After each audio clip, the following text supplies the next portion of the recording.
This is Jamie Dyer welcoming you to another edition of the Watching the Wireless podcast.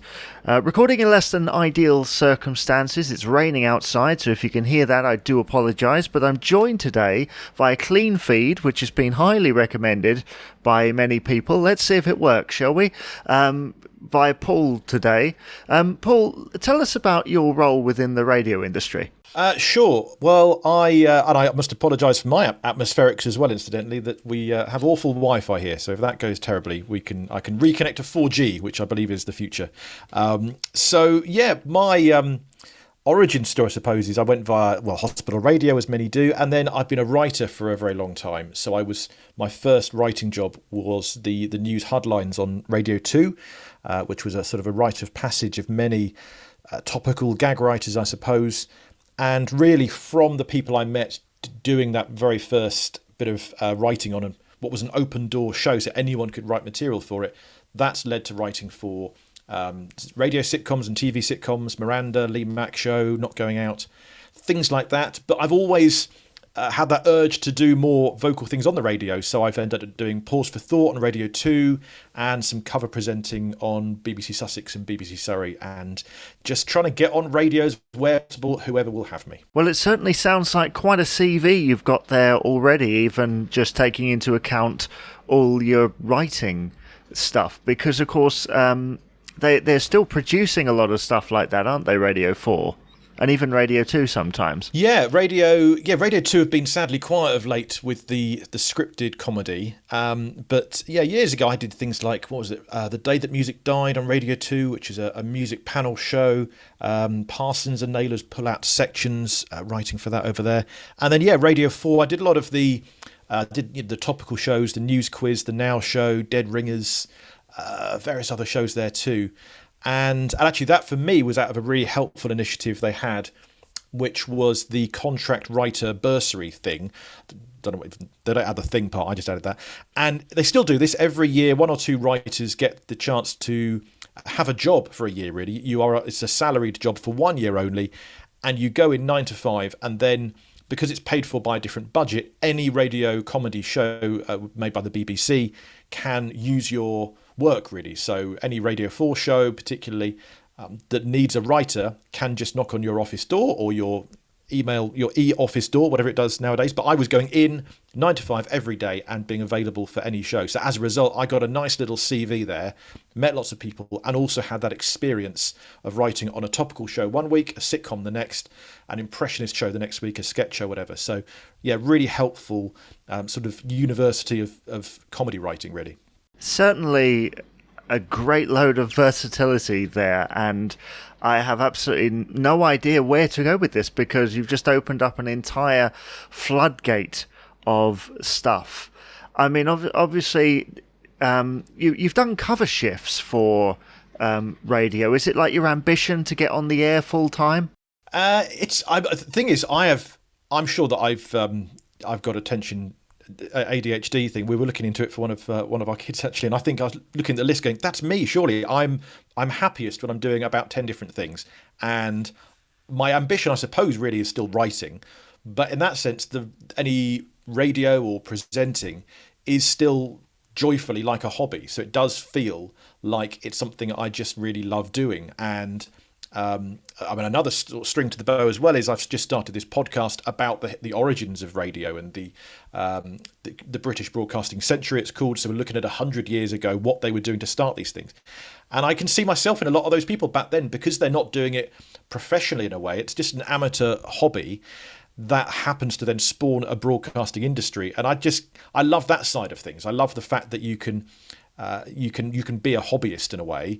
But I did love this. Only about a year ago I was called in to do the cover presenting for the first time, and I had to sort of go on the course. I'd never had a course in my professional life. My last time I actually learned anything in a sit down setting was when I was at uni, sort of 20 odd years ago. So it was like a whole new part of my brain I'd just not used in a long time, to have to sit down and work out how to use a certain system and how to work out Just literally how to get on air with a BBC local station, how to take control, how to drive the desk, all that sort of thing. So, and I love the fact when I only do it a few times a year now when the regulars are away, but I still love that spark that happens when you are using that creative side of your brain, and you are, whether it's responding to an interviewee, ad-libbing about what fun you had on the weekend, introducing a song, but then also it does really feel that other side of the brain to work out, oh yeah, which button do I press now? I've got to press those 5 buttons at 3 seconds before the news to make that thing happen. And normally it goes wrong, but it does feel like those two parts of my brain are dueling at the same time, that the creative part and the part that just needs to get it just right. Well, the combination of skills there, you're right, is extremely exciting in all forms of radio. Now, you mentioned your podcast, the British Broadcasting Century. I've heard a few episodes. It's pretty good, isn't it? Are you planning for that to be a long-term thing, or just, say, 10 episodes? Yeah, I'm doing it as sort of a limited series thing. I first started podcasting about 2007-8, I think it was. So relatively early on, I suppose. And that was a movie review show called Movie Banter. And we were doing it back then where you had to really do it every week or two without an end in sight. And after a while, we just eventually, a year and a half in, got a bit bewildered with it, and slowly it faded away.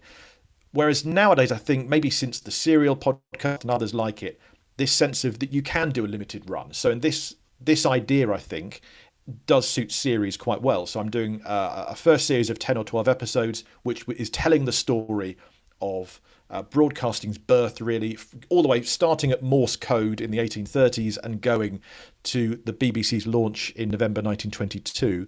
Then we'll have a break, and then I'd like to think I can come back, and a series 2 would then look at the first year of broadcasting, perhaps the BBC in 1923, and then maybe take one series to cover 1 year of early broadcasting from there. So at this rate, it'll take 100 years to cover 100 years, I suppose. I suppose so, yeah. And one thing I notice is it's not just like when people think of like historical documentaries, they think of like dry talking heads and everything's very dry and very dull, whereas you kind of introduce almost like audio drama elements into it, don't you? You use some of those skills that you developed writing for those sketch shows. It's very kind of humorous. It's funny you say that, because actually, when I first started this podcast, which is literally about 2 weeks ago, I've been interested in the history of broadcasting for a couple of years now, and I'm trying to write a book about it and trying to write a TV drama about it as well. And I thought, it really suits a podcast because you can get those ideas out there, and also because we haven't got original recordings of many of these, the first transmissions, so you have to recreate them. We know the words that were said sometimes, but we don't actually have the original. So I had to recreate some, and I thought we could have some fun with that. But when I first did it a couple of weeks ago, and I'd written it all out, what I wanted to say, and I recorded it, and then I played it back, and I listened to it, and I thought, this is too dry. It felt like it's listening to someone reading a Wikipedia article, or just didn't have any life to it. So I completely redid it then, as you say, in the current format, where my rule is that every 2 to 3 minutes, something new should happen. So if I've been speaking dryly for 2 to 3 minutes about a certain character or period of history, I think that's the time to chuck in a different sort of audio. So we have if I'm trying to relive a character from 100 years ago, then I have a sort of the effect of old-fashioned radio with a bit of a hiss and that sort of thing. Or we can have a bit of music or a bit of a jingle or something just to try and engage the listener. Because I've listened to a lot of podcasts, and I know the ones that connect with me and the ones that don't. And often it can be a subject I'm interested in, and yet still, if something doesn't change around so often, that's the sense I get. So, but I'm really in that sense making it for me, and that's actually true, because I was looking for a podcast about old radio just to listen to, and I couldn't find one. So I thought, well, I'd better make one instead, and here we are. I think British radio does tend to be a little bit overlooked, because I'm very much into the radio broadcasting of the 30s, 40s and 50s in particular. That's kind of my area of study. And there are loads of podcasts about the history of American broadcasting, but Britain tends to be a little bit overlooked, doesn't it? Yeah, I think so. And you do get that sense of the Americans, obviously, they had that boom and they kind of got the jump on us a bit. But from what I've been looking into and reading, there is that sense of those early broadcasters being frustrated and looking over the Atlantic and realizing that, well, why can't we do that? We have all these government regulations stopping us from broadcasting, and this idea that the Melba concert, which was 100 years ago, pretty much now, really was so successful when Dame Melba broadcast from Chelmsford as this test to see if there's an audience. So successful was it that the British government shut it all down and said, no, you're interfering with military frequencies. No radio tests at all for nearly 2 years, delaying the start of the BBC and the start of broadcasting by all that length of time. And in that time, then Americans, they kind of kept on going, didn't they? And they'd already got ahead of Britain and the rest of the world early on. So yes, there is that sense that America got there first and other countries as well. But what I love is some of those characters, like your Peter Eckersley, who sort of started these crazy transmissions in his Chelmsford hut, or Arthur Burrows, the kind of frustrated publicity man at Marconi's, and eventually Reith, of course. I kind of feel like they because they're on the back foot a little bit, and they're looking to America, going, well, why can't we do that? And I think that drove them forward a lot more, it seems, and it really made them really petition the government and the post office and eventually get their way. So I kind of love the fact that in those frustrating times that can drive you forward a bit too. And that's pretty much what your podcast is about. And I have to say, for me, having studied the American side, it's fascinating to find out about these characters, as you say. Another feature of that podcast is not just telling the history, but you also get other people's points of view, like their first reminiscences, don't you? Well, indeed so. And may I say thank you for yours, because we particularly bow down to radio experts and people like that, people who have got this fascination with the broadcasting past. So it's nice to, again, quickly on, I realised that if I'm going to do this podcast just me, then we do need a variety of voices on there. And whether that is old clips I found some old Marconi clips. And again, I had that frustration thinking, there are rights issues, surely. But then actually the Marconi clips are from literally the 1920s, which as far as I can gather is therefore public domain, and that's okay. So that chance to use different voices I thought was quite important, and just learn from other people as well. And in fact, the origin of this podcast was end of last year. I pitched a podcast via a production company to Audible, and we did it over Christmas. It was called Christmas What the Fa La La La La, and it was a similar tone in a way. It was the history of Christmas and all of the different customs and items we have to do with Christmas. Based on a book that I'd written about the history of Christmas. Again, I thought, how do we get this out there in an audio form that makes it interesting and isn't just an audio book? And we pitched it, and I did the show with, of course, they wanted a star name because it was Audible. So we had Grace Dent, who's a broadcaster and a journalist. She hosted it. I was like a co-host. And then, of course, we had celebrity guests each week coming in, because that is the way that you sell an idea to someone like Audible, because that's what they want. They want the big names to lure people in. And so it was great to have those names, but at the same time, there was a slight frustration, I suppose, on my part, thinking you want the idea to be good enough that it would just sell on its own merits. So I did look at putting this idea to them, and in fact, we started that process. But then I just saw, it was actually the fact that we had this centenary, this 100th birthday of radio in June, of when the first big public broadcast was with the Dame Nellie Melba concert that launched it all. And I just thought I could see it coming. And I just thought, I don't think I can wait for Audible or BBC Sounds to get back to me and say yes or no to this. And if I'm honest, it was probably going to be no, because you pitch something, and it normally is. So I just thought, well, it's a podcast. It's not like it's a film or a TV show where I need that crew. We're under lockdown. I've got a microphone. I've got a wardrobe, which is better acoustics than anywhere else I could find in the house.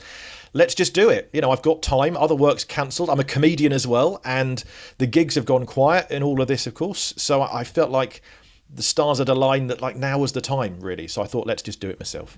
I know the feeling. Minus the wardrobe, that's pretty much my situation. You're a comedian. Tell us a joke. No, you don't have to. Exactly. I've forgotten them all. That's the problem. Yes, that must be quite difficult at the moment, not being able to get out and perform. It is, yeah. And I mean, again, in that do-it-yourself version. I'm doing a Tuesday evening show online, Facebook Live, YouTube Live, that sort of thing. So, yeah, the comedy circuit, and many others as well, are doing Zoom gigs and things like this. So they're trying to adapt, and it's great to do it. It's nothing like, of course, the rush of a live gig. It's not the same. But we're all adapting to this kind of the new abnormal, I suppose. And we can't wait to get back to real gigs. But in the meantime, yeah, it's a bit of an outlet. My wife is often saying, just go and, in normal time, if I didn't have a gig for a week or two, she'd just go and do a gig. Get it off your chest. Stop joking at the dinner table. Go and tell some strangers instead. So anything like that, I think, surely does us good. Well, yes, I think you're right there. Well, I'd like to say thank you very much for appearing on the podcast today. And I do recommend to the listeners out there to check out his podcast. All the links will be in the podcast description, this particular episode. So once again, thank you and all the best with all that you're doing. Thank you. And to you as well. Keep on podding and keep on putting that audio out there too, right?